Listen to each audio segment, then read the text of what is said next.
original pilot, aka Ross Mulligeta Sewa. Adiva! Hot girl diva, a diva. Some girl a skittle tough like a diva. No man no one them tell them to leave ya. A diva! Run boy, hot girl diva, a diva. Some girl a skittle tough like a cleaver. No man no one them tell them to leave ya. A diva! Run boy, diva, a diamond, hot girl them a goal. Always feel like them in control. Any man we tackle them end up in a them hole. That's simple mean them story and skittle them a brass. Tell them kiss me round. Run a my place, none of them can pass. In a girl business, a them come last. Pilot! Are you are the boss? Hot girl diva, a diva. Some girl a skittle tough like a cleaver. No man no one them tell them to leave ya.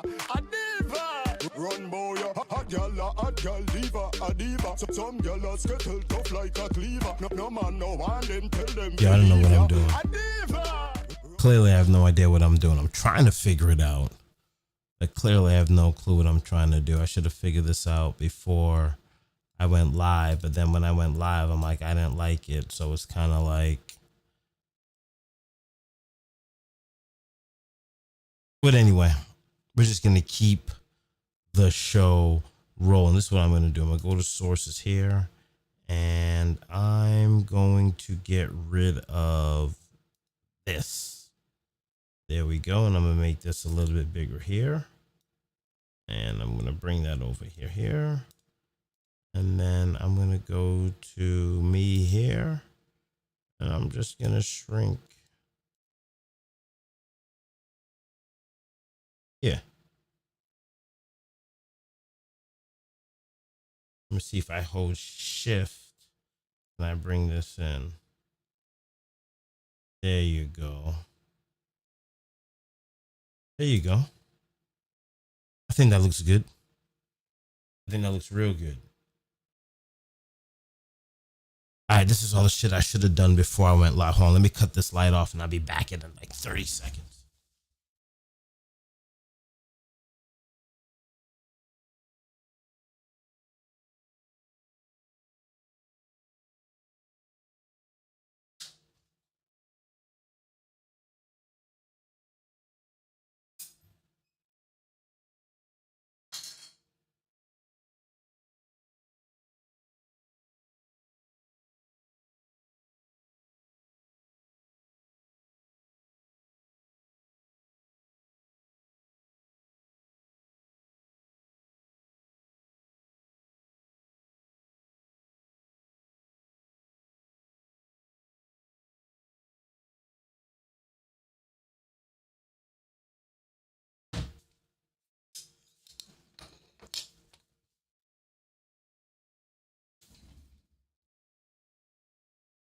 And you can't do a show without lemon cake that has a cream cheese lemon topping with lemon zest sprinkle on top. I mean, this is...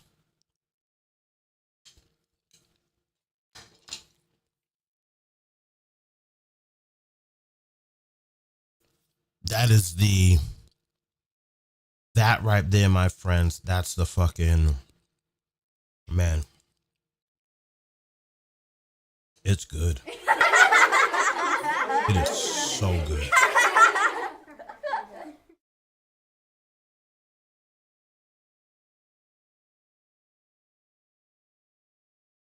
The cake is so moist. I'm a fan of cream cheese frosting.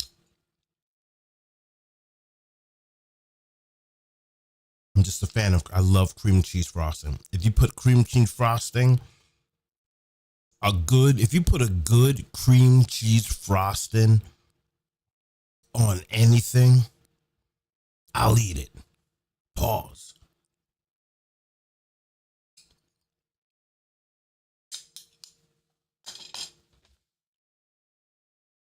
All right, man, let's talk about world boss Strictly Addy. We all know that Vybz Kartel is the world boss.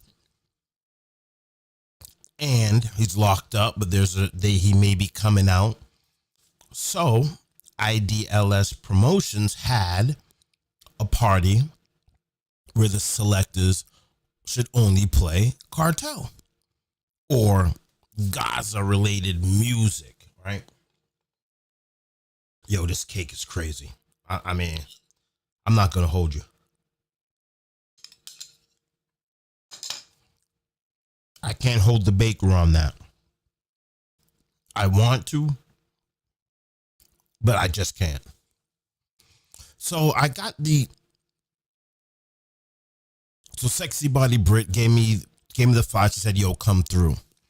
And I had no clue where I was going because the name of the club is called Hava, Hava. So I parked my whip and I'm looking at my GPS, and my GPS said it's only like 100 feet up the street. So I'm walking with my badass knees. And as I pass Rumor Venue, the W Hotel, I see HAVA on the side of a building. And I'm like, hold up. Hava used to be called Aria.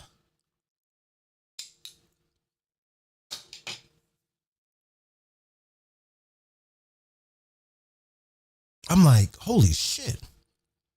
The last time I was in this place, there was a shootout.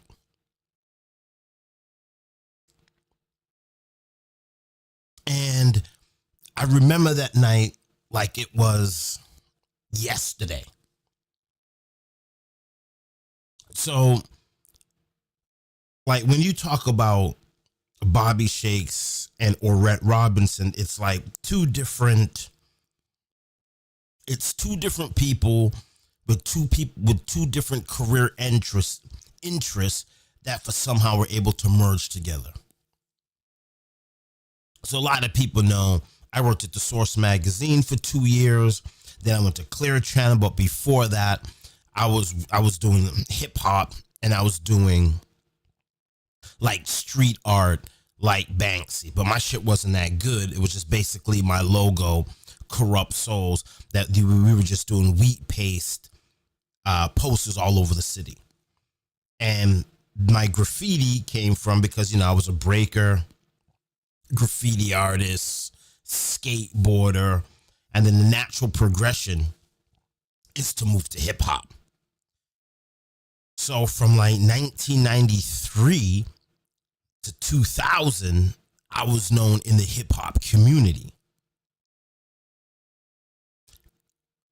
While I was building BobbyShakes.com in the reggae community, nobody in the reggae community knew who the fuck I was. People in the hip hop industry, in the underground scene, and at the labels, they knew me as Orette Robinson. So we were able to use music videos to be played on BobbyShakes.com. That's how, like, the first 2 years of BobbyShakes.com had a heavy hip hop influence, because I did a lot of hip hop work. So I'm just giving you a backstory before I give you the real story. So one night when I'm in Aria, and I'm just going around taking photos, and it's like all the thugs are in there, like Columbia Point, like Belknap, fucking Mission Hill, fucking OP, fucking Heath Street, Castlegate. Like, the party was crazy.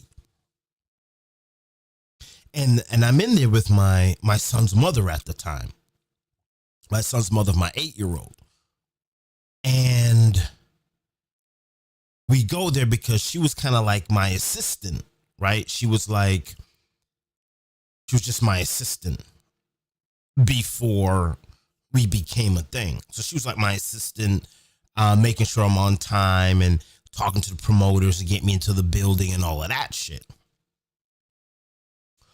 So I'm in there and I'm just taking pictures, and it was a good reunion because a lot of the hip hop people heard of BobbyShakes.com, but they didn't know that BobbyShakes.com was Orette. So when I showed up with the camera, they're like, camera? Like, what the fuck you doing with a camera? Because they know me as a sound engineer and street team. They don't know me as a photographer. Even though when I was working towards the tail end of the Source magazine and Clear Channel, since I had access to concerts, I was just taking photos. But it was with like a little shitty camera, and they knew that I was probably just doing work for the labels. They didn't know I was actually taking pictures of hip-hop shit and putting it on BobbyShakes.com. So when I'm in Aria, the place is packed. All the thugs are there. All the crews are there. All sets is there. It was like a family reunion to me because I haven't seen none of these dudes in like 6, 7, 8 years. And it was good to tell them, yeah, I'm no longer in hip hop. I'm no longer doing studio engineering stuff. I'm doing photography and videography for my website. They're like, yo, what's your website? And I was having a conversation with each set in the city of Boston because they didn't know. I'm like, Bobby Shakes, that's you? Because it was confusing for them because they never knew that I was Jamaican. They just thought that I was a Black American. So when they were like, hold up, like Bobby Shakes is like a reggae thing, but you're like a hip hop dude.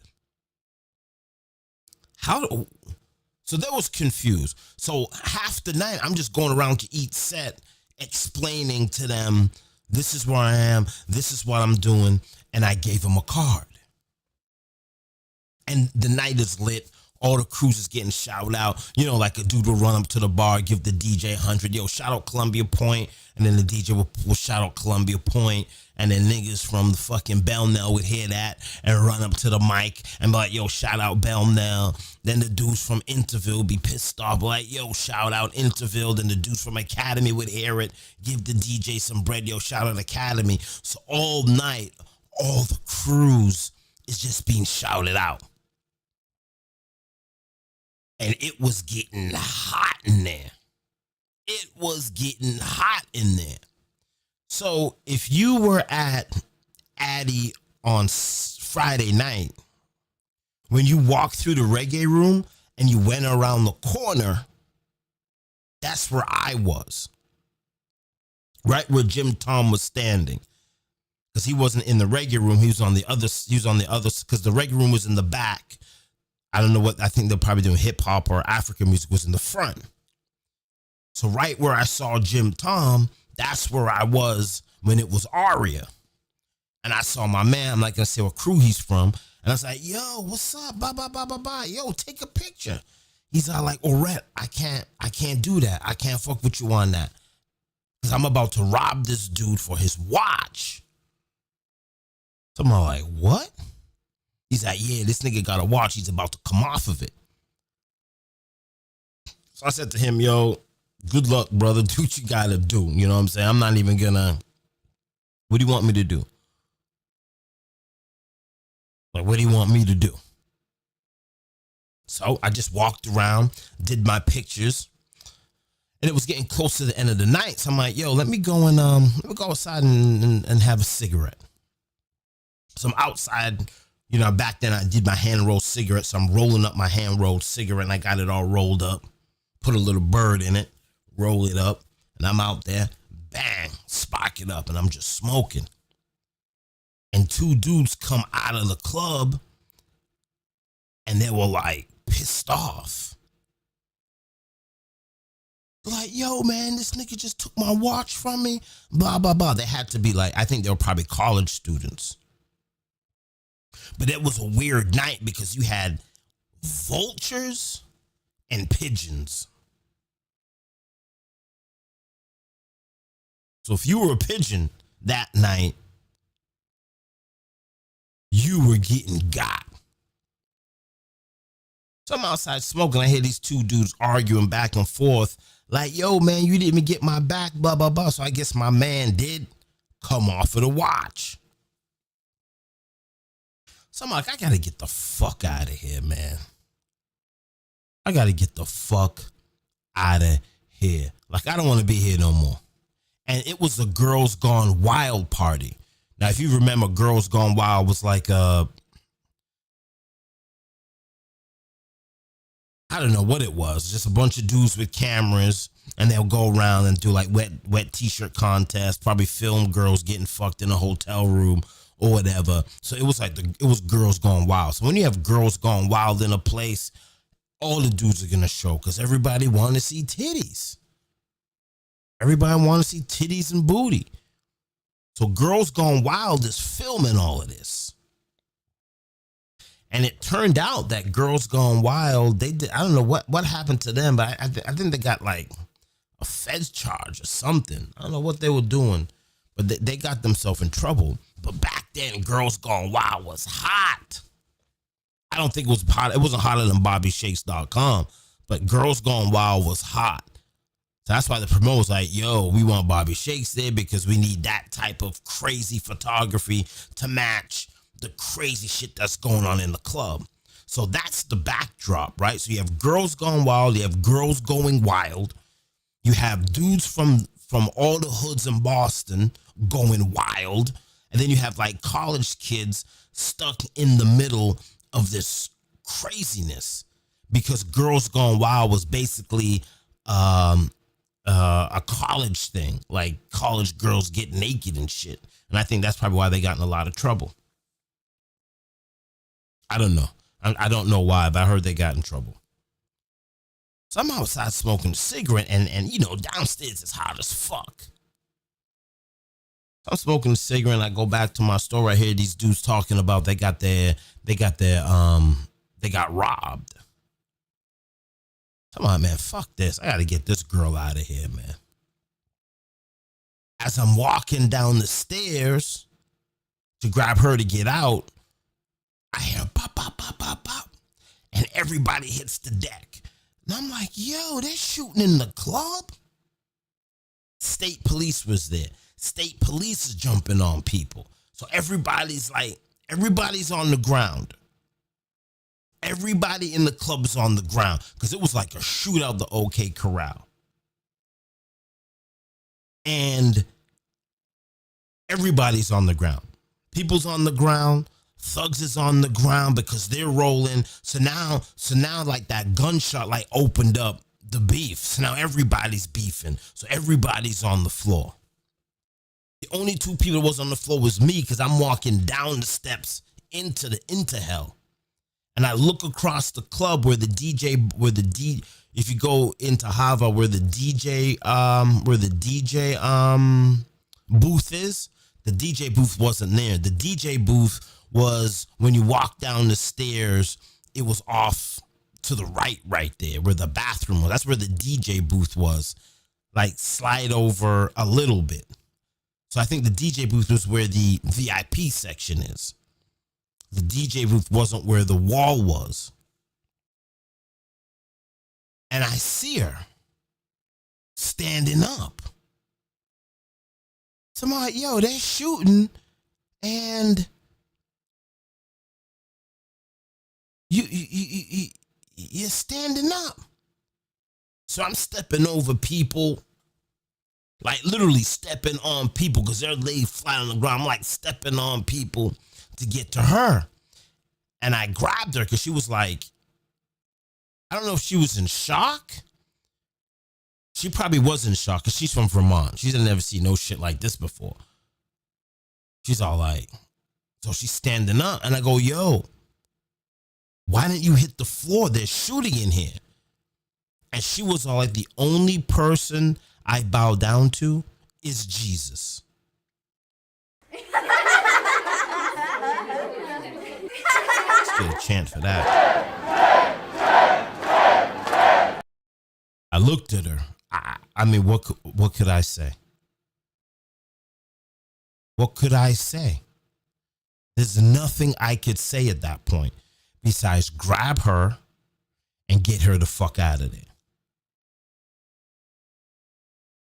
Like, who says the only person I bow down to is Jesus in a gunfight in the city of Boston.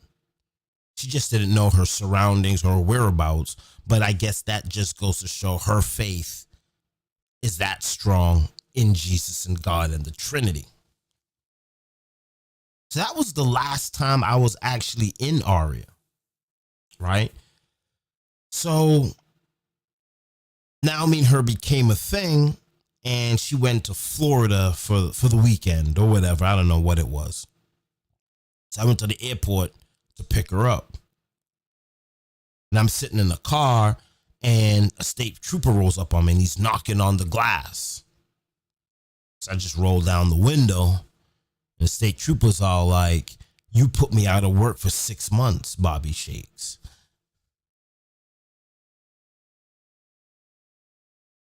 I'm like, how does the state trooper knows who I am? Like, how does he know that? Like, how did he make the connection? I thought he was just coming over to tell me to move my car. Move your fucking car. Move your fucking car. You know how they be acting at Logan. I thought that's why he was walking over to tell me. He's like, yo, I was out of work for 6 months because the dude that was shooting, I had to wrestle him to the ground. I broke my arm during the arrest. I'm like, oh my God. So me and him started talking about the night, and it became a friendly conversation. So me and him is outside talking for about 20 minutes while all the other state troopers are just moving cars in front of the terminal. And he led me, park my car there, and we're just sitting there and talking, and it was surreal. So when she comes out of the airport now, she sees me and the state trooper talking, and he let us take the bag, throw it in the car, and we drive off. As we're going through the tunnel, she's like, "Why were you talking to the state trooper?" I go, "You remember that night where the club got shot up and you didn't bend down because you only bowed to Jesus? Well, that was the arresting state trooper that arrested one of the shooters." So that was the last time I was in that nightclub. And just walking down those stairs, it just gave me that image again, like, shit, I'm back here. Because Aria used to be our spot, man. Aria, Europa, Roxy. You know what I'm saying? When I used to chill with Hood's DVD, man, we had that place on slam, bro. Primo, Reese. It was crazy. It was crazy. So that was, it brought back some feeling going into that nightclub again. But obviously now the nightclub it seems when I was walking to Hava and back to my car, from what I've seen, it seems like the nightlife is way more chill than what it was in the early stages of BobbyShakes.com. It just seems that everybody is peaceful, and there's just a lot of diversity now. You know, I see women kissing women, men kissing men, and it's like, wow, this shit was wild to me. Like, it's a completely different atmosphere for early 2000 and 90s, where the let out was, it was either bitch get over here, or it's like, yo, I got it on me. So it was really cool to go down to that district. And I don't know, right? I don't know. There could be shootings down there. There could be beefs down there. There could be a lot of drama going on. I don't know. I'm removed from that scene. But walking to the club and walking away from the club, it just felt that everybody was in a good mood. And everybody was chill. And it didn't look like there were too many thugs hanging around. Like, maybe there was a heavy police presence, right? Back in the day, cops used to just come and just shut off a street, but it wasn't like cops on every corner, and like they block off Tremont, they block off this and they block off that, so there isn't that spin around, you know what I'm saying? Because you used to go to your car and just spin the block trying to catch a fish. You know what I'm saying? So that's what you would do. But now you can't spin the block. Like once you get out of the club and get your car, you just can't come back around in front of the club anymore. So you gotta go. So I guess that has probably squashed the violence and the beef. Because by the time you get to the car to come back and do what you gotta do, there's just a police barricade. So you probably have to get that dude next to him or somewhere else. But what I do love about the downtown scene, for what I've seen, I remember this is my first time downtown Boston in about, at a nightclub, maybe 10 years. So I don't know what's going on because I'm not there daily, but it just seems that the vibe is more diverse and the vibe is just smoother. Like even outside of Worl Boss, it was like dudes trying to holler at girls.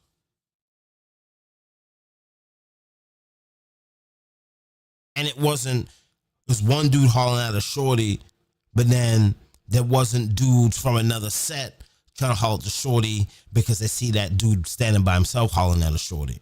You know what I'm saying? There used to be a lot of that bullshit that used to go on. You come out of the nightclub, and if you're by yourself and you're hollering at a shorty, then a gang of dudes that had like that's 4 or 5 deep will come and holler at that shorty. So there's always a lot of fuckery when I was hot in the nightclub. But now that I'm ice cold, it's just really cool to see the younger generation having a good time. Now I could be wrong. Remember, I haven't been down there in 10 years. So I don't know. But for the first time I was down, I felt, okay, this is really smooth. It's really smooth. And it seems that people now are having more fun as opposed to a show. Or you can't step on my Air Force Ones, or you can't do this, or you can't do that. It just seems that, and that's why the title of this video, like, Worl Boss was a vibe. Now let's get into some real shit before I go to bed. I believe that Shakes' Live is gonna take off to the fucking stars. Because while I was taking pictures during this dance, I just felt the energy from everyone. Like people were excited to see me just as much as I was excited to see them. Like if you've been reading the blogs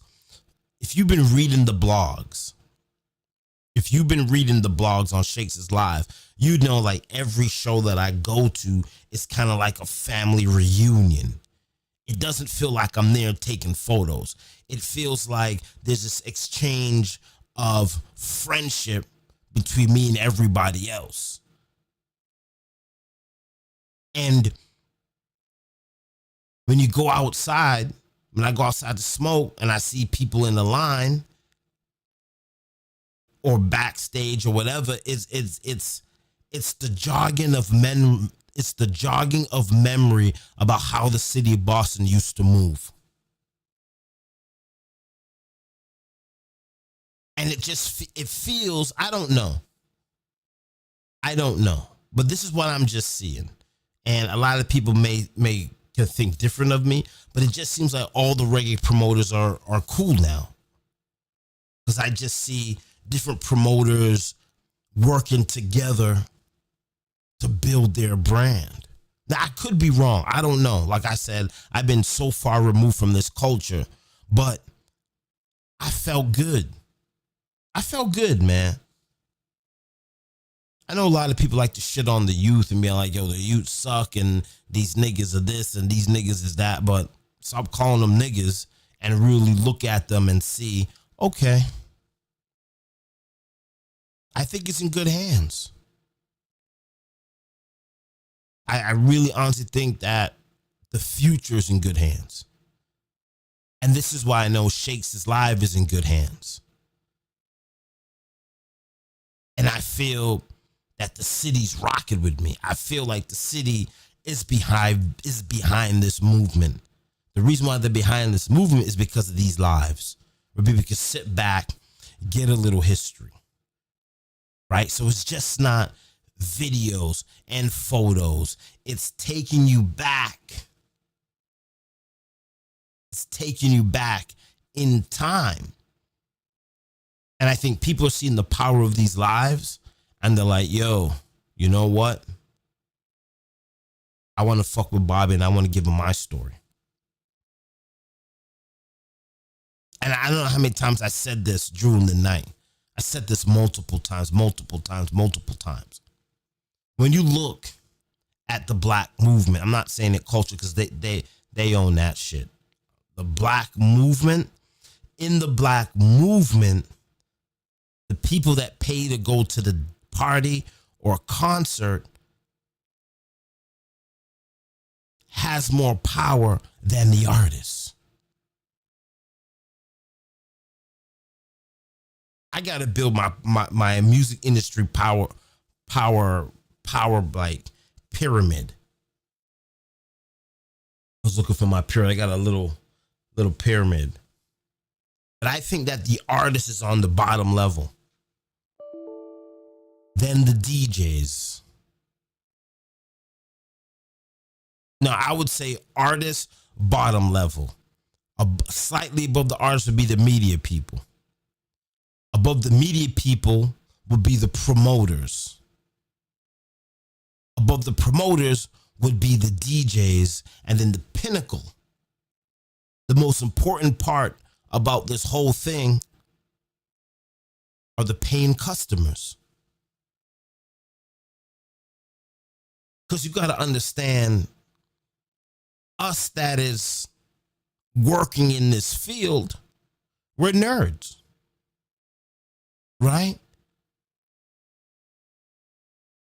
We're not at the after hours. I can't be at the after hours back then when Bobby Shake was going on.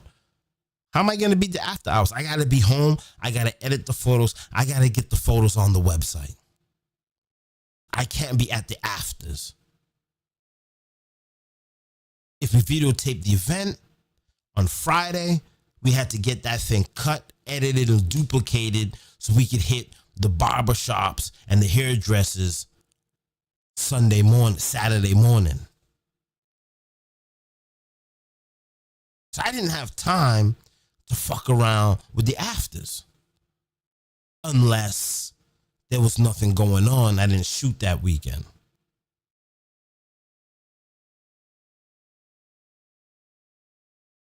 And this is where we're going with Shakes Industries.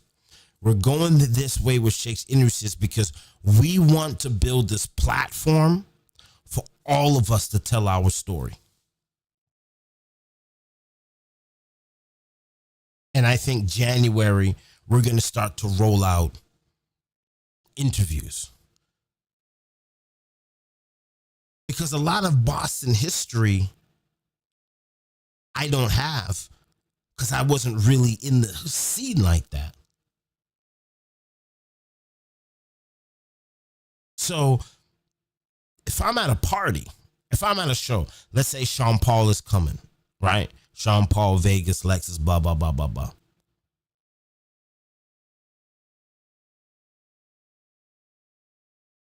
After the show, y'all heading to the afters.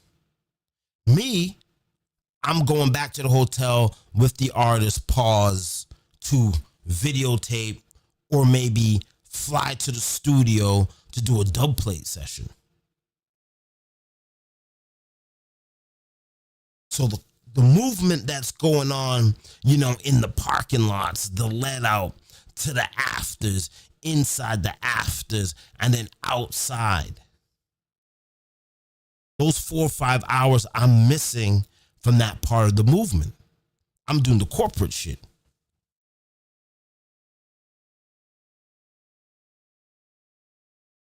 And a lot of artists and people in the industry don't think that they're corporate. You're way more corporate as an artist, as a photographer, than someone that's going to a dance. They work their 9 to 5, they pay the little money, that's it. They don't have the restraints of the industry around their neck. But we do know that this movement can only be as strong as the strength of the people that's coming to the shows.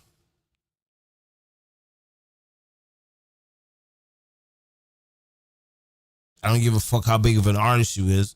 If you throw a show and nobody shows up, then what the fuck is that? I don't care how many streams or downloads you have on Spotify, because that shit doesn't mean shit. It just doesn't mean shit. So we are the corporate nerdy people. Because we in the lab. Sound engineers in the lab, artists we in the lab. We ain't got time to be at the fish fry. After we complete our projects, we can't go and chill at the fish fry. But we got to be putting out shit to somehow pay the debt and the bills that we've accumulated to looking fly. And in closing, this is what I want to say is we have 10 people that wants to come on this platform and sit down and talk. And yes, will we run down big artists? Of course we would. But I think the grassroots of Boston has to start with the Patriots. It just has to.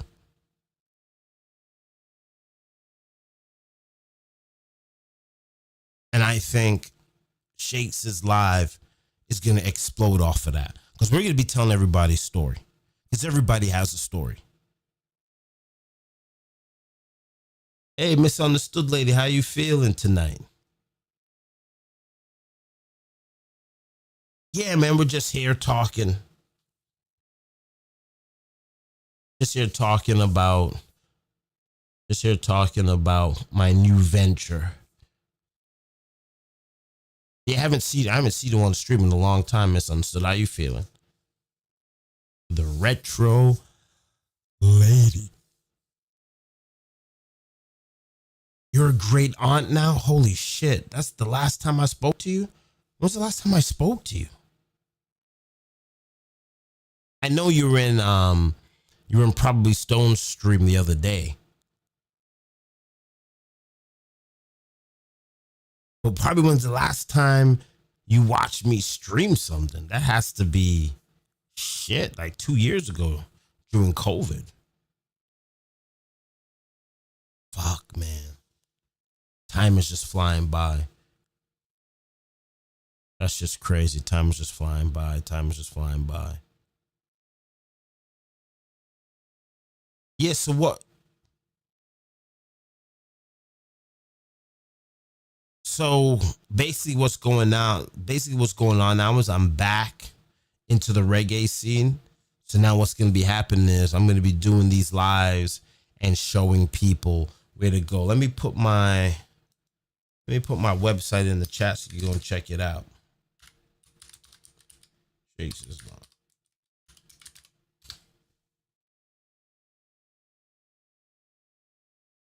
Yeah, that's the new website. I don't know if you can see it in Twitch.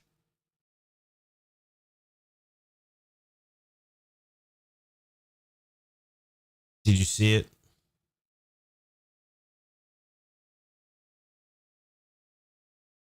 Hopefully you can see the the website address. If not, I'll hit you up. Matter of fact, let me go and follow you right now.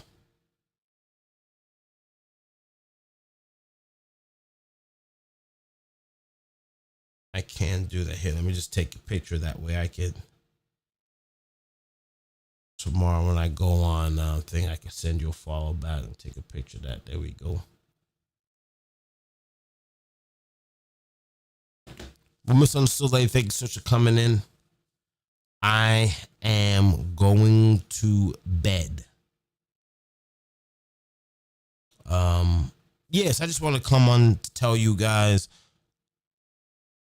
the last time I was in Hava Club, tell you about, I feel really good that this website's going to take off. I think starting in July, we're going to start contacting people. We're going to start contacting people to come, and we're going to interview y'all. We sit down, we could do it over the phone, or we could go somewhere else. And what I want to do is I want to start telling them stories. Because Larry Jordan hit me up. He's like, yo, I want to boop. So I see it. I see the site. I see the site beginning to grow. I see everybody wants to tell a story. And I think that content creation, if I'm putting out one and everybody else is putting out these documentaries, not to compete with each other, but we're just flooding the market with documentaries, I think that Boston will then be taken seriously. Because I don't think Boston's taken seriously right now. I just don't.